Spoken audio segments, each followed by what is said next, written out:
The next strategy that we're going to do for multiplying 2-digit by 1-digit numbers is partial product. So, again, we have to have our handy dandy T-charts because we know that for every strategy we use, we always have to use our T-chart. So, let's see what number we're doing. 37 times 3. So what T-chart are we going to have to use? It's going to be the 3. So let's go ahead and make our 3 T-chart.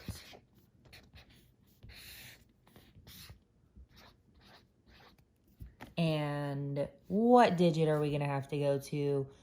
That's the highest. It would be 7.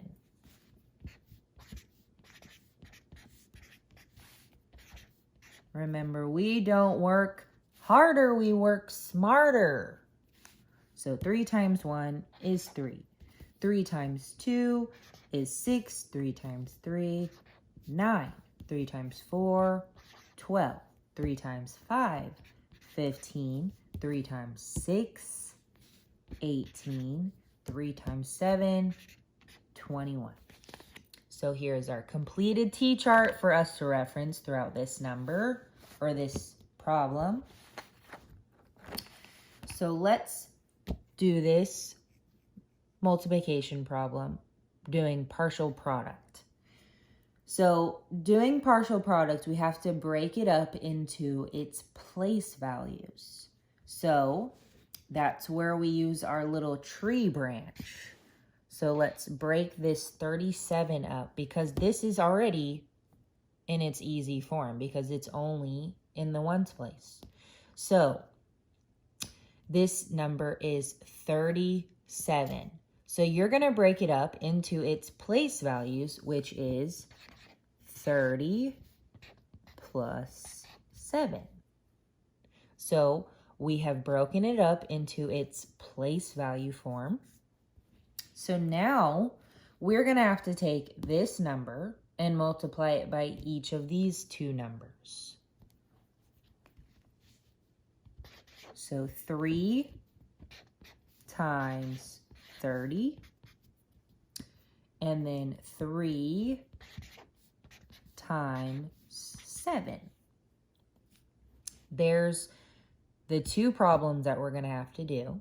But then we have to remember that when we broke it up into its place value, there's that addition symbol. So when we do these 2 separate problems, we're going to have to add them back together to find our answer. So 3 times 30. I know that's a little scary.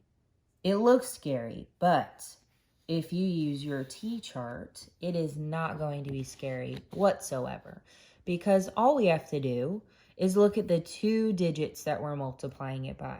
So 3 times 3 is 9. So we're going to put a 9, but then we have to remember that 0.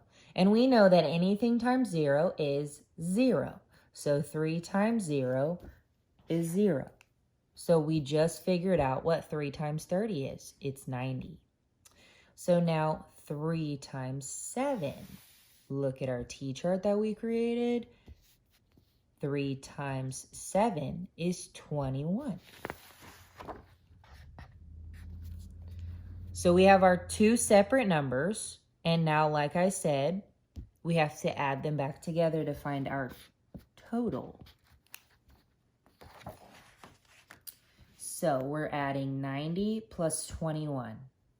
0 plus 1 is 0. 1. I'm sorry.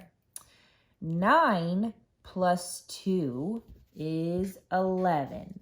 So our final answer, 37 times 3 equals 111. And you're done with partial product.